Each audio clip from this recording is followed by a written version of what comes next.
If you like this video, please give a thumbs up and subscribe. Hit the bell icon to be notified of new videos. My channel is having a new contest. When I hit 250 subscribers, one lucky person will get $100. All you need to do is be subscribed. It is quick and easy. Good luck to all. This is the story about a forgotten genius, a gifted sculptor, artist, and modern-day Leonardo da Vinci, whose UFO-like invention was the realm of pure science fiction. But it's also a story about this man, his fixation with the past, and living on borrowed time. A couple of years ago I got this email from a guy named Randy Hunter, who was promising me the greatest non-fiction story never told. It was about this inventor, who lived here, in the outskirts of Silicon Valley. He had done all sorts of amazing things, but he'd been forgotten by history, and for one reason or another, I bit on this email, and for the last 2 years, I've been coming to this guy, Randy Hunter's place, where he has built a temple to his obsession, which is this inventor. What are you doing in here, man? I got another big batch of photos. Did you get a few minutes to look at this? Yeah. Meet Randy, a successful art dealer, and fine art collector. And this is the guy he wants everyone to know about, Alexander Weygers. Weygers was born in 1901, in the Dutch East Indies. As a teen, he moved to Europe to study engineering and then moved to the US to study sculpting. Near the end of World War II, Weygers settled in Carmel, California, and it's here he carved out a most unusual life. He built a house made entirely from recycled materials, and objects crafted by hand in his blacksmith studio. Weygers' ability to live off objects that other people threw away turned him into a cult figure. Youngsters traveled from around the world to take his tool-making and sculpting classes. They also came to marvel at his art. This is probably the most photographed Weygers so far. Randy discovered Weygers in 2008 when for the first time, his sculptures were put on sale. Randy snapped up the lot. As an art dealer, he had dreamed of hitting it big by finding an unknown artist and making him famous, and figured that Weygers was his man. This sculpture's my favorite one. But what started as a business deal turned into a life-altering passion. Over the next 10 years, Randy spent countless hours, and millions of dollars, tracking down Weygers' sketches, personal belongings, and all the finished artwork he could lay his hands on. He produced a movie about Weygers, wrote a book about him, and became convinced he discovered a hidden genius. What draws you, what makes you fascinated about this man? I immediately fell in love with him, because he was just like my style. I could see the depth in his work immediately, and he needed to be shared with the public. The version of Randy you're seeing is more sedate than the affable, chatty salesman I first met. In late 2017, he started to lose a multi-year battle with cancer, and painkillers made it tough to get around and think straight. Do you want a hand? Sure. A few months ago, his cancer came back, and as you'll see, he's not at his best. He's not the same guy that he used to be, and it's a difficult part of the story. His whole mission has been to make this Weygers man as famous as he can be, and Randy might not get to see the end of that story. These are his drawings, blueprints. Okay, how do you find all this? Look at this, man. This is all these letters. Digging, man. During his hunt into Weygers' life, Randy discovered something extraordinary, hand-drawn designs for an exotic aircraft, dating back to the 1920s. Alex appeared to have invented the very first flying saucer. That was an amazing find, in itself. When I saw the blueprints, it was undeniable that he was the creator. Weygers called his futuristic flying machine the Discopter, designed to take off vertically, and float on a cushion of air. It was a unique concept, and one he thought cities of the future would make full use of. Weygers patented the Discopter in 1944 and then tried to sell it. He started sending all of these letters to all kinds of companies, telling them about his invention. As word of the Discopter began to spread, Alex felt the US military stole the idea. It was an accusation they denied, but for Weygers, evidence of the theft was there for all to see, as images of his flying saucer seeped into popular culture, influencing everything from architecture, to cars, and movies. A two-seater, ready soon, maybe the car, or chopper, of the future. There's this whole flurry of stories. Weygers first with Saucer. A Dutchman says he designed a flying saucer 23 years ago. The man who invented the flying disc. He didn't really seem to be after compensation as much as a recognition that he'd done something important and wanted a bit of credit for it. Spoiler alert, the Discopter never became a reality. But the flying saucers it inspired live on in Randy's collection of UFO memorabilia. This is the room that I think of as the ultimate Randy room. This is the tribute to the Discopter. You've got books, you've got toys, everything you could ever imagine about UFOs. To me, this room has always represented the heart of who Randy is. He's this guy with a passion that I think we would all envy, and hope to have, for something, but also that bit of his character, where he can go too far, and gets obsessed, to the point where some people, I think, would think he's a little nut. How have your family and friends reacted to this, over the years, as you've gotten deeper into it? Do they think you're a crazed man, or? How crazy you are, I think, depends on how much money you spend on your project. A couple of years ago, Randy, and his partner, Kathy, forked out $1.6 million, for the land where Wagers used to live. While the original house is gone, Randy's been busy, turning his new home into a temple to all things Wagers. This is Randy's workshop, and this is the room that I think ties him and Alex together. There's a mix of Randy and Alex's tools, and the molds of Wagers' sculptures, all lying across the room.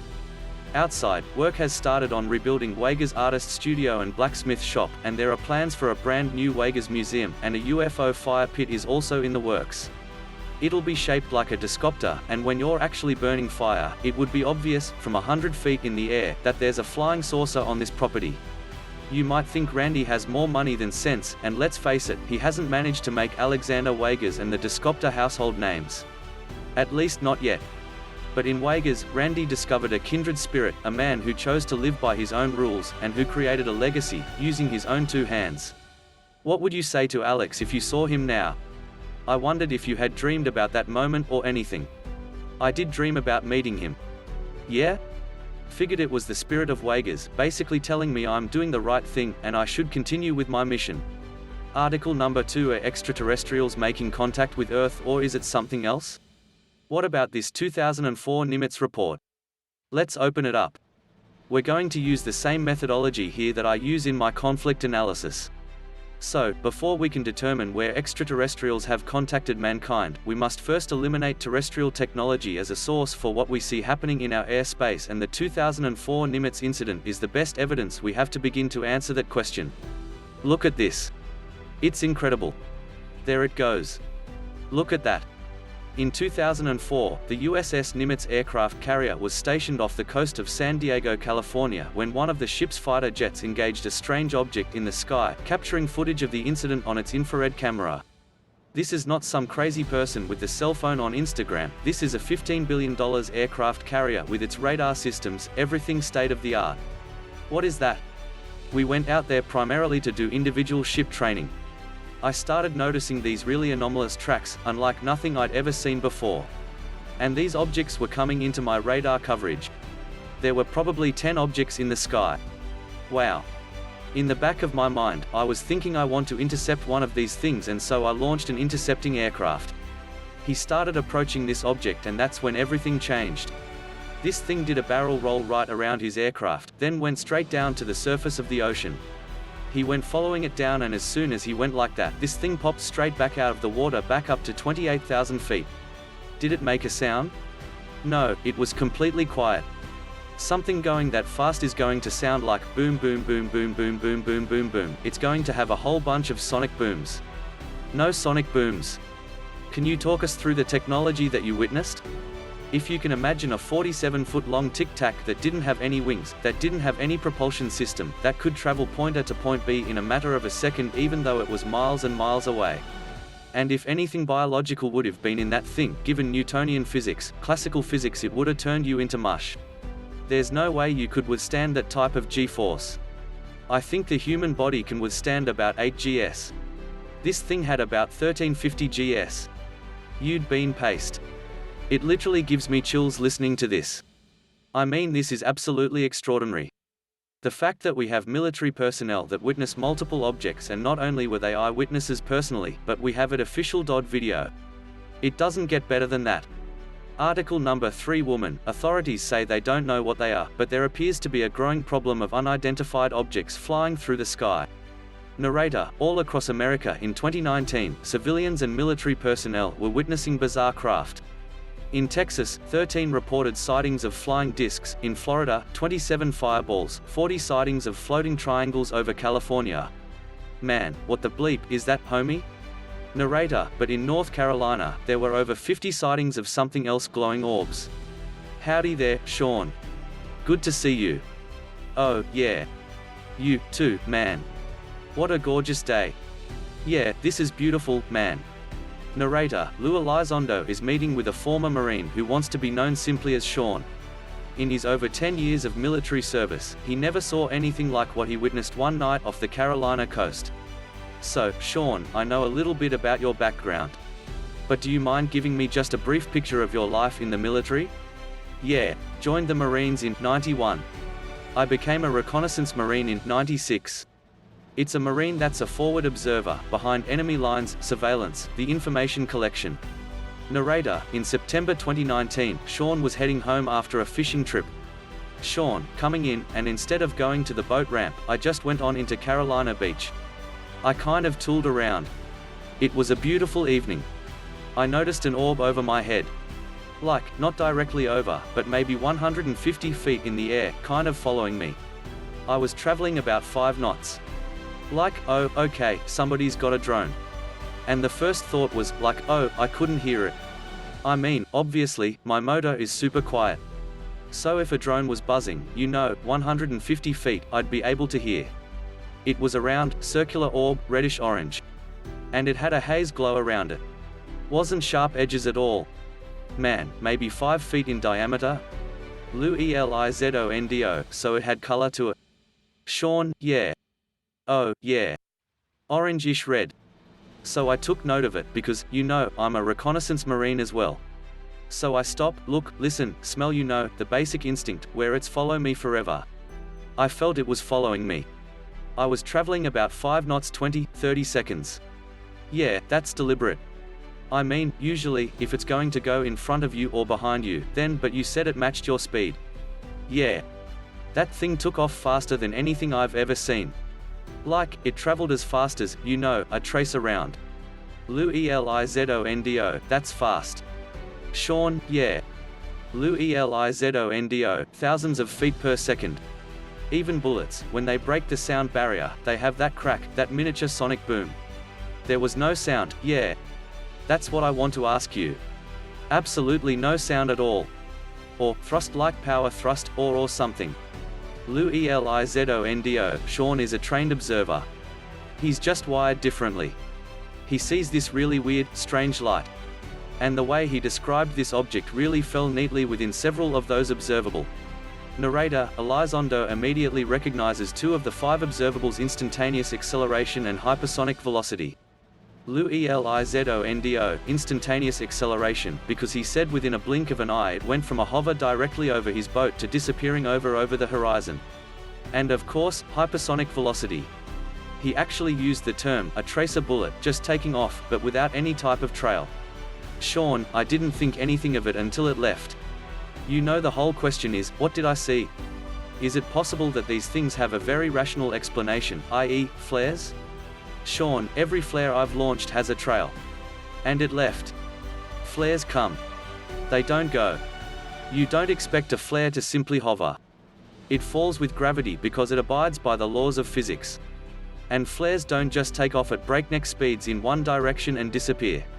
Narrator, to Elizondo, Sean's sighting is eerily familiar. Man, on radio, hey, got one. Laughs, whoops. Narrator, previously, U.S. Navy Lieutenant Ryan Graves told Elizondo he and other fighter pilots repeatedly witnessed orb-like UFOs off the East Coast in 2015. This was more like I was looking at a flashlight. So it was just like a singular point of inaudible energy. I'm literally just seeing a flash, a constant flash, a flashlight shining out there. Narrator, the biggest connection: the orb-like objects were spotted near the same waters where Sean was fishing. Lou Elizondo, here we are right off the coast of the Atlantic. And in 2015, the U.S. aircraft carrier Theodore Roosevelt, several pilots encountered something very, very interesting. They described these orbs, these little round things that they couldn't explain. Narrator, this area is also home to some of the largest military installations in the U.S. Could these mysterious orbs be targeting nearby military assets? I do think it could be, maybe some type of foreign government surveillance. Narrator, one troubling theory is that these objects could be advanced Russian drones. If it's some red threat, that would be enormous. If it was someone operating drones out there, that'd be enormous, too. Narrator: a Russian spy ship known as the Viktor Leonov was patrolling international waters off the east coast of the US both in 2015 and near the time of Sean's sighting. Could Leonov have launched such drones or be coordinating with them to spy on the US? Is that something we need to be cognizant of? If the Russians, let's say, developed this new secret technology that they could launch a probe over our US cities and at the drop of a hat take off at supersonic speeds, without any signature, would that be something you would want to know that this technology exists? Oh, yeah, for sure. Everybody should understand what possible threats are out there from foreign governments. Narrator: Elizondo teammate Chris Mellon is concerned with the ability of a foreign power to penetrate American airspace. Chris Mellon: we're already, on thin ice in terms of having any clear idea of what these things are, where they're from, who's operating, what their intent is. Have we been technologically leapfrogged? Could it be the Russians or someone else? In either case, they don't seem to be ours. And that's the alarming and concerning issue.